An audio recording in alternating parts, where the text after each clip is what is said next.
Thank you very much, Jess, for the introduction, the very kind introduction. And so, I just figured I'd start and just give a little bit of an overview of the talk here. We're going to talk a little bit about history here, a little bit of pharmacology. I promise for all the non-scientists in the room, we won't get too deep. And we'll do a little bit of the importance of effectiveness and why we believe that it's so important when we're actually assessing these drugs. And really talk a little bit about the need for purpose-built systems, which I think you've started to hear a little bit about through the panel this morning and really some of the talks by Rick.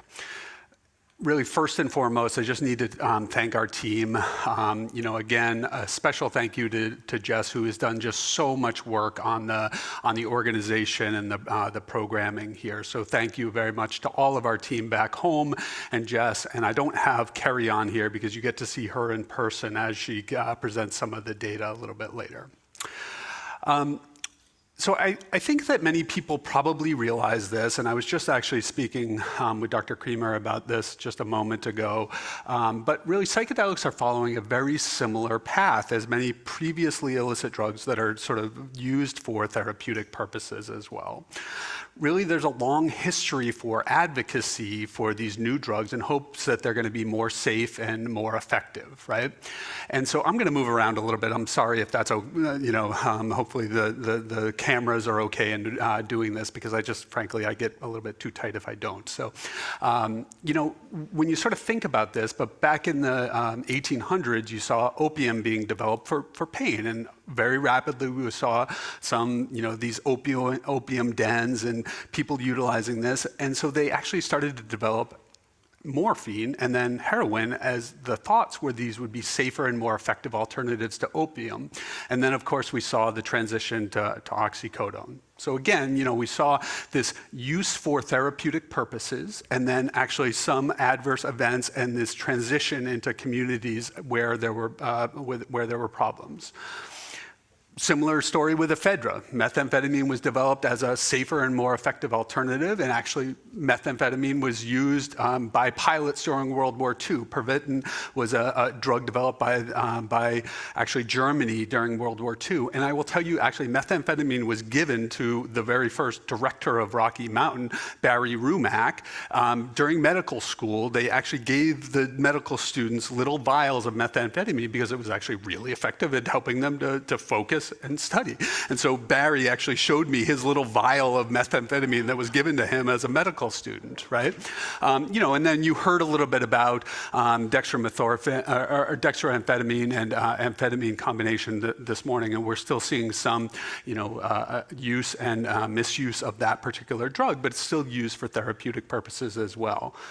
Cannabis is another one. Now, cannabis is really interesting, and we're seeing a lot of sort of shifts with psilocybin. And, this is, of course, being advocated for, has been advocated for medical purposes in Colorado. And then we saw a full legalization in the recreational realm. And we're seeing a lot of commingling of behaviors for medical purposes as well as recreational purposes in Colorado. And we're seeing very similar things with psilocybin now in Colorado and Oregon as well. These are the approved medical uses by the University of Colorado. However, in the state, actually cannabis is approved for any quote-unquote chronic and debilitating condition. And so you actually can use it for many different medical purposes, and we're seeing risks associated with it. We are seeing, of course, some benefits and risks, but we actually don't have a really good handle on what those both benefits and risks are, and you're going to see some of that as we go forward here. We know that these things do have risks, and there are use disorders that are associated with these particular drugs. So this is from the NISDA data, actually, here, of people that were reported from the 2023 NISDA survey of the use disorders here. But what we know is that 8.8 million people use a psychedelic in the last year. We actually don't know what the use disorder rates are quite yet, but we're sort of working towards that. And it's likely to be different depending upon the particular psychedelic that you're actually measuring. So we're seeing a similar regulatory history of MDMA, LSD, and psilocybin as well, actually, as some of these past drugs, actually, where we know that there's likely to be some therapeutic benefit, but we actually don't understand all the risks here, right? And so it's really important for us to start to actually ask, well, is the pharmacologic differences of psychedelics. Are those going to differ some of the risks that we saw? Again, we don't have a great measurement of what the rates of use disorders are yet, but we're starting to understand that as we start to measure these things with national surveys. So it's really important to realize that the addictive potential may not be the same because of the differences in how these act on our dopamine in our body, right? So if you sort of look at this is the most in-depth I'm going to get from a receptor standpoint, so you can glaze over, but the bottom line is that we don't see that same level of increase of dopamine from psychedelics that you do with cocaine and methamphetamine that directly cause release of dopamine and actually can also cause inhibition of the dopamine transporter, so you get this real sort of focused dopamine response. Psilocybin works directly at serotonin transporters, as does LSD, but you do have some dopamine receptor agonism associated with these. MDMA works, you do get a little bit of dopamine, but you get release of serotonin, norepinephrine, and esketamine and ketamine work at NMDA. However, what you do see with all of these drugs is that there is an increase in some dopamine, okay? Where that actually happens and how much is clearly less than cocaine and methamphetamine, but you do absolutely get some downstream changes in dopamine associated with the psychedelics as well. So how does this equate to the addictive potential? So when you look at actually some of the animal model data, what you see here is that actually compared to cocaine, which is the, there we go, is this black dot up here.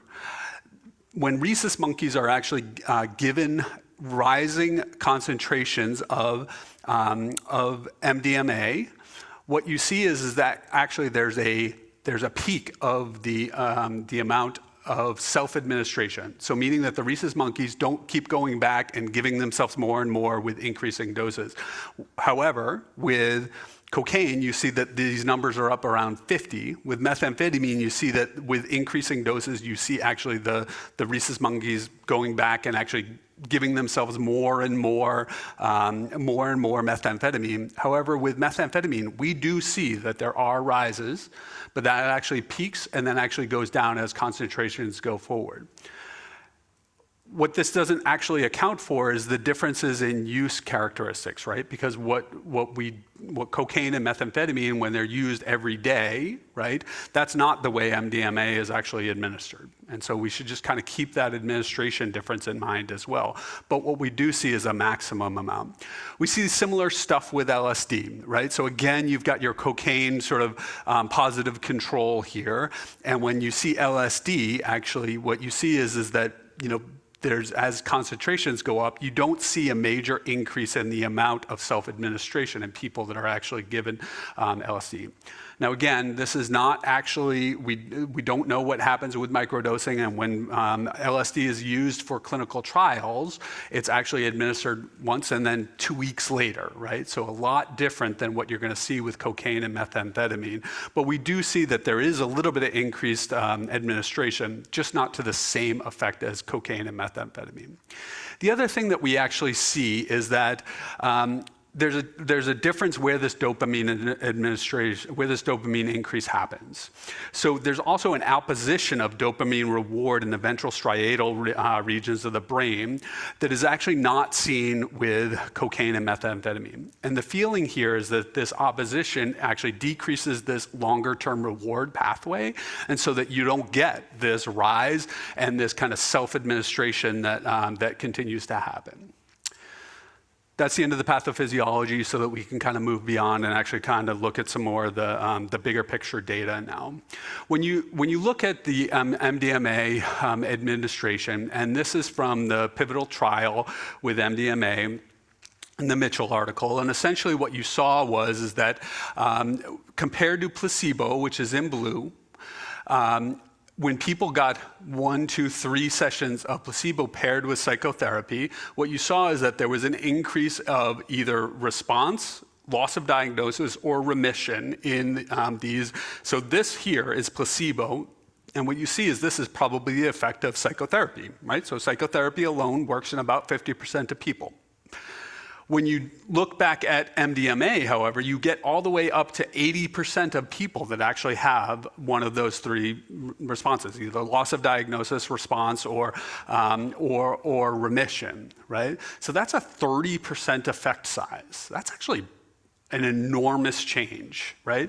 And so, I know that the drug was recently rejected for approval for other reasons, and there's some questions around this particular study design, but what we have seen is consistently in the other trials here is that there have been effects. And so we need to remember that there is likely a decent effect size from this particular drug, and that can help a lot of patients. LSD is similar, right? This is the phase 2 RCT, and when people got actually 200 micrograms of LSD in 2 different sessions, you can actually look at the data here, and what you saw here is in the people that get LSD first, you saw a rapid decrease in their anxiety scores, okay? So come back to after 16 weeks, this was observed and actually persistent in time, so this effect seemed to be durable. The people that got placebo and then actually had a crossover after the 16 weeks, what we saw here is that all of a sudden we saw that their anxiety scores went down as well. Never went down to as low as the LSD first group, but you did see actually an alignment of those scores after time. One of the problems here, however, is that some of the adverse events from these therapies actually can be manifestations of the disease, and so you need to actually look at the patients that are not getting the treatment and looking at the adverse event rates that are within this group. We know that 13.1 million Americans had serious thoughts of suicide, 2.4 made a plan but didn't act, and 1.1 million unfortunately had thoughts, made a plan, and attempted suicide over the last year. This is from the NISDA data that just actually came out from 2023. Integration and therapy facilitates reframing of these conditions, but the question is that when we're measuring, what's going to ultimately end up happening is without good facilitation, some people are going to commit suicide whether or not they've had LSD or psilocybin or MDMA regardless. What we don't know is whether or not those rates are actually going to be lower in the group that got these psychedelics versus the population that's not. And it's likely that they will potentially be lower. But in Colorado, one of my major concerns is that people will be blamed, people that actually commit suicide that have had psilocybin will actually be blamed on the psilocybin and not necessarily on the underlying disease. We actually saw this in the past, right? So this is Diane Linkletter. She's the daughter of Art Linkletter, who was a very popular TV personality in the 60s and 70s. And unfortunately, she jumped from a 6-story window, and her father blamed this on LSD. This was never confirmed in her blood. We don't know actually whether or not she actually had used LSD before this. And in fact, actually, there's a lot of circumstantial evidence that would suggest she actually hadn't used LSD the day of her death. But, of course, this story was used as an anecdote that really that kicked off the war on drugs. And so it's actually something that is really sort of concerning to me that we're going to see similar types of stories in Colorado and Oregon as psilocybin is liberalized as well. And we know the unfortunate story of Matthew Perry with ketamine. The question here is some of these adverse events. He had some other substance use disorders as well and used higher doses of ketamine and certainly was not prescribed legitimately prescribed the higher concentrations that were ultimately found in his system when he died. So we have to monitor the rates of adverse events in the non-treated in the real world. And we also must account for some of the confounders and the modifiers that are associated here. And so my hope here is that I can show you a demonstration as to why that's so important.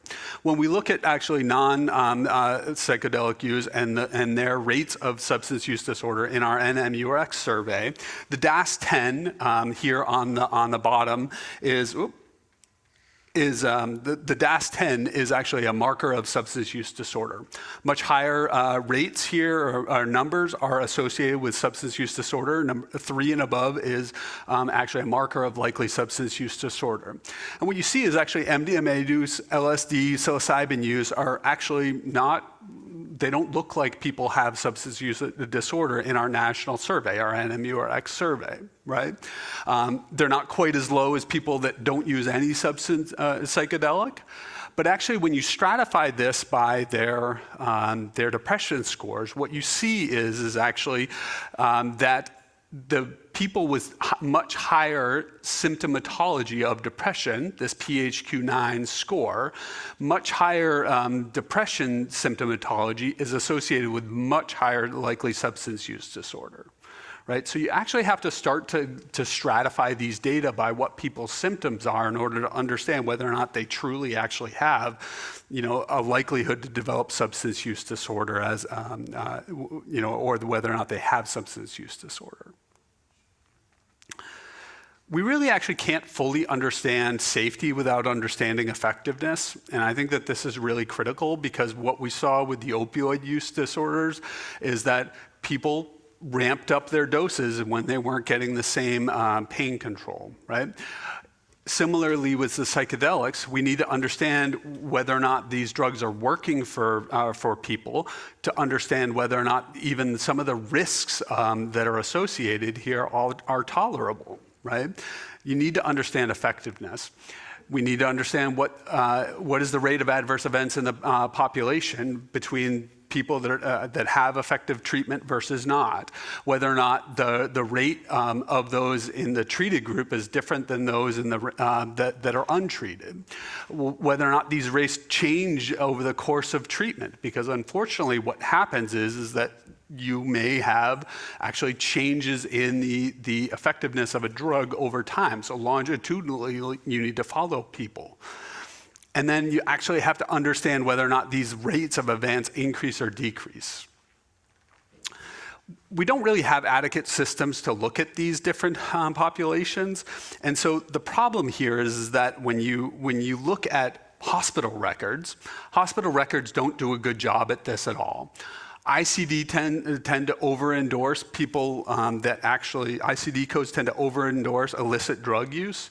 But this is actually, not necessarily the rate of disease. When we looked at cannabis rates, we actually found that all the ICD codes, when we went and literally reviewed 10,000 records, only 26% of the cases that actually had ICD codes for cannabis were actually cannabis attributable ED visits. The other ones were somebody smoked pot and had appendicitis, or they smoked pot once in 1962 and then they came into the emergency department and it was still in their medical record, right? The problem with psychedelics, however, is that we actually don't even have good codes.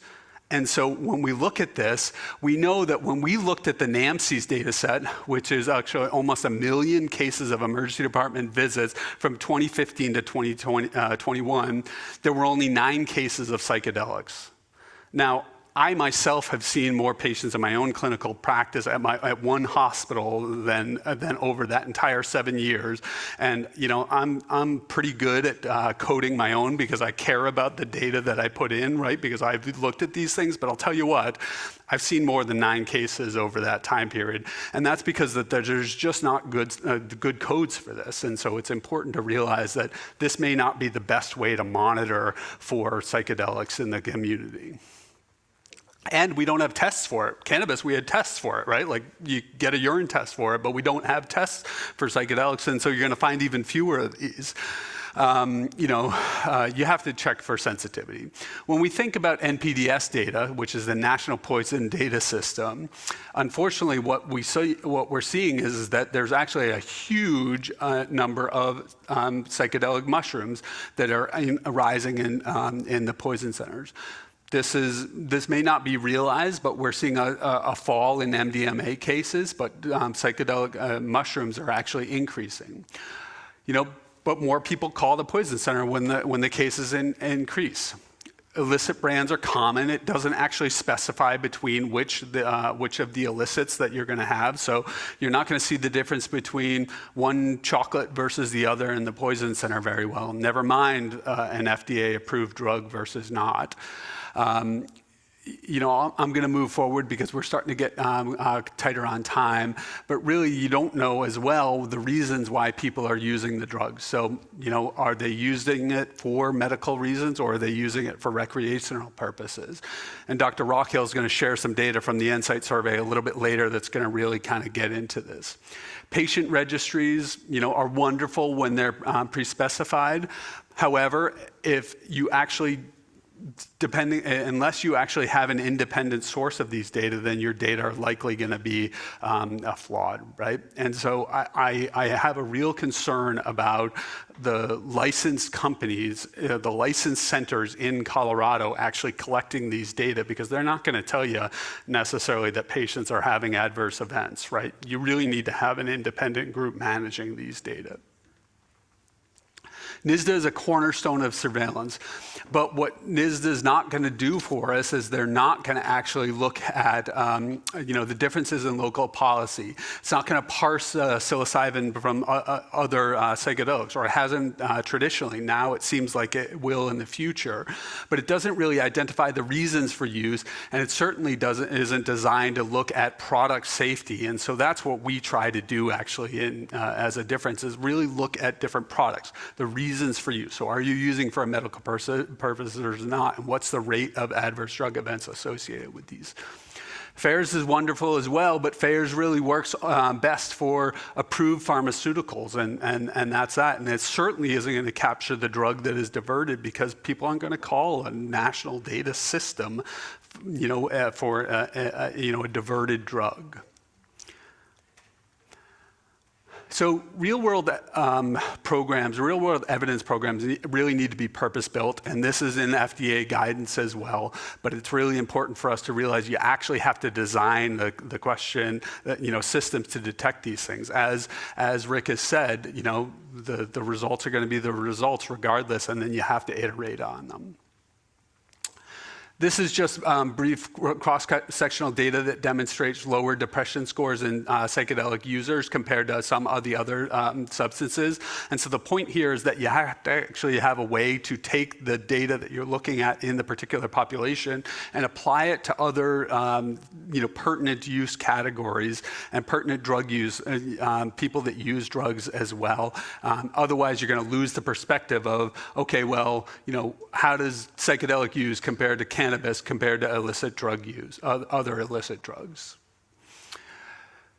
It's got to be timely, right? You have to actually get these data out there quickly. Otherwise, you're not going to be able to actually have harm mitigation efforts that are effective, and you're going to have issues here, and you're not going to be able to actually decrease the harm that in the communities.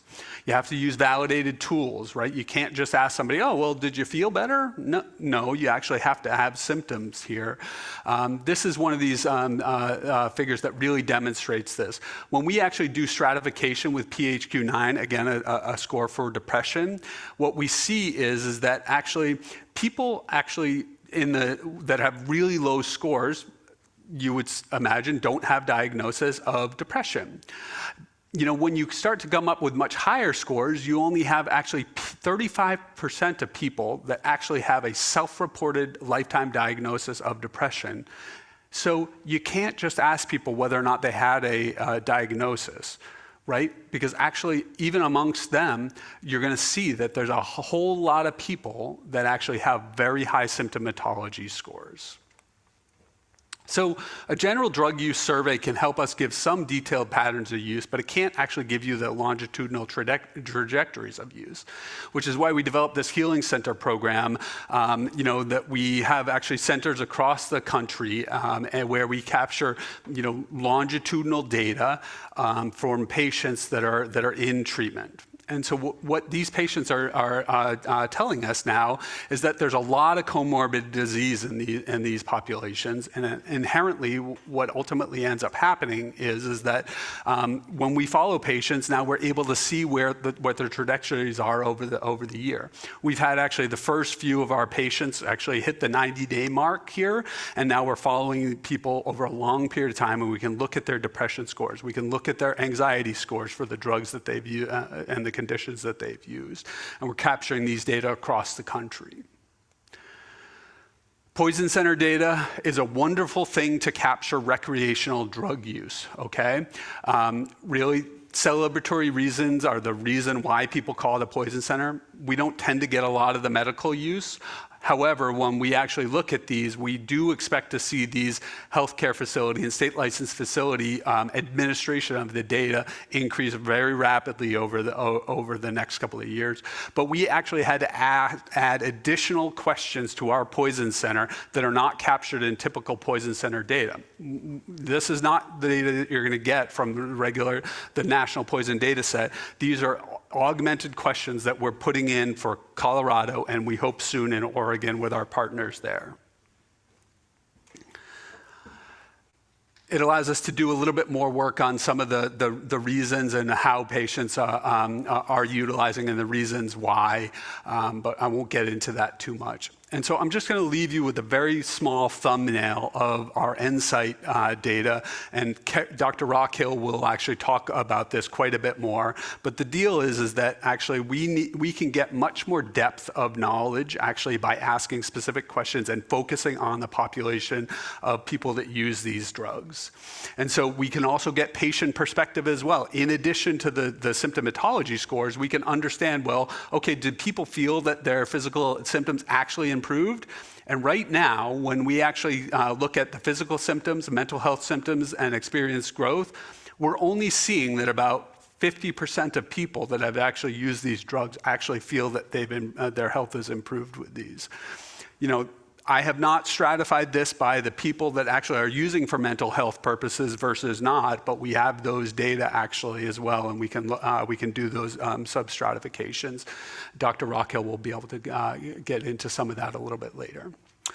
So the bottom line here is that the population and the individual patient surveillance tools, you really need a mosaic of tools in order to answer these questions. Ideally, what you'll have is similar outcomes throughout your different data systems so that you can tie all these things together and actually look at the populations from different angles. This figure here is from Dr. Black's publication that discusses a framework for doing this monitoring, actually, and this was in Nature Mental Health earlier this year, and this figure here, you can kind of go through that. But I'll stop there because I know I'm over time, so thank you, and I'm going to say to enjoy the rest of the afternoon.